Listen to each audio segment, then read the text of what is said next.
We all get angry. It's just a part of being human, right?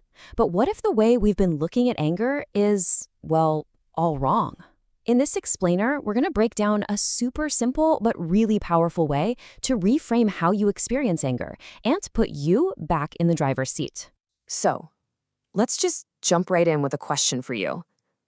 Think about the last time you felt that flash of real anger. Someone cuts you off in traffic, or a colleague just completely dismisses your idea.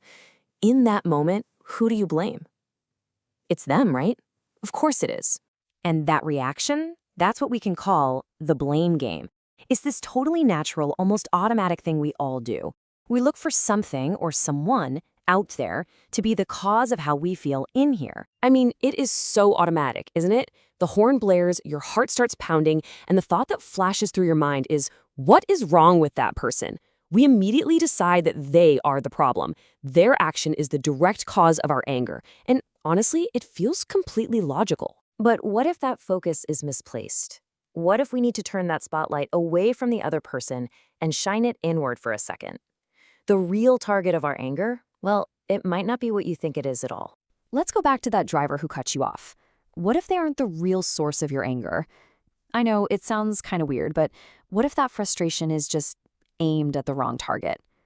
Understanding this is the absolute key to everything. And here it is. This is the big idea. The thing we're actually reacting to, what we despise in that moment, it isn't the other person. It's that raw, uncomfortable, painful feeling that just erupts inside of us. That tightness in your chest, that heat rising in your face, that's what we really hate. Okay, so if this painful feeling is what we hate, where does it even come from?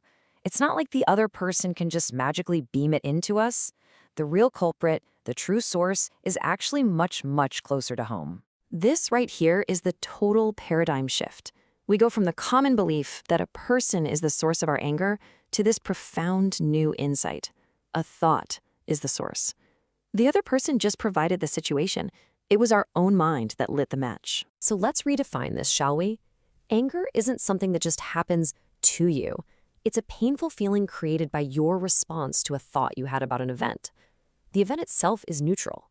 It's the thought, like, they totally disrespected me, that generates that painful feeling. No, if a thought is the source, this is actually fantastic news. Seriously, why? Because while you can't control other people, you have a huge amount of influence over your own thoughts. And this is where you take your power back.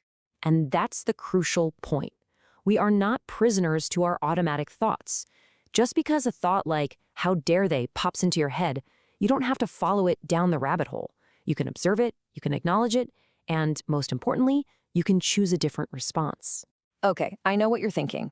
This all sounds great in theory, but how do you actually do it in the heat of the moment? Well, luckily, there's a simple, practical process we can use, a real-world tool for when things get heated. Here it is in 4 clear steps. First, just notice the feeling, that jolt of pain, that heat. Don't fight it, just see it.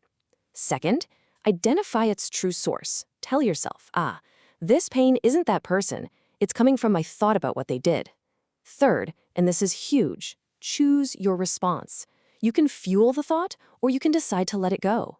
And finally, act with that new awareness, with mindfulness and kindness, both toward yourself for having the feeling, and maybe even toward the other person. So, the next time that feeling of anger bubbles up, what are you going to choose to see? An enemy in front of you that you have to fight? Or an opportunity? A chance to notice a thought, understand yourself a little better, and consciously choose a more peaceful path. The choice, as we now know, is entirely yours.